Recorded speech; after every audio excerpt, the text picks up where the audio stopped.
आज मी एकदम गावरान पद्धतीने झणझणीत असं काळ्या मसाल्यातलं सुक्कं चिकन बनवलं आहे। त्यासाठी सगळ्यात आधी चिकन शिजवून घेऊयात। कढाईमध्ये तेल टाकून कांदा आणि अद्रक लसणाची पेस्ट परतून घेतली। आता 1 किलो चिकन स्वच्छ धुवून त्याला सुद्धा यामध्ये टाकून छान असं परतून घेतलं। लगेच हळदी पावडर, धने पावडर आणि मीठ टाकून याला व्यवस्थित मिक्स करायचं।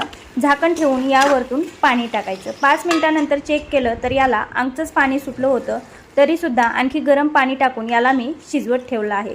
तोपर्यंत आपण वाटण तयार करूया। वाटणासाठी 4 कांदे मी चांगले भाजून घेतले। एका तव्यावरती थोडेसे तेल टाकून यामध्ये फुटाणे, खोबरं आणि धने सुद्धा चांगले भाजून घ्यायचे आहेत। याच तव्यावरती भाजलेला कांदा टाकायचा, वरतून थोडीशी हळदी पावडर आणि तेल टाकून याला सुद्धा चांगलं परतून घेतलं। आता भाजलेलं हे सगळं साहित्य पूर्ण थंड झाल्यानंतरच याला आपल्याला मिक्सरला फिरवून घ्यायचं आहे। कांद्याचं वाटण सेपरेट करून घ्यायचं। वाटण सगळं तयार आहे आणि चिकन जे शिजवत ठेवलं होतं ते सुद्धा छान असं शिजलेलं आहे। आता फोडणीसाठी कढाईमध्ये मी तेल टाकून घेतलं।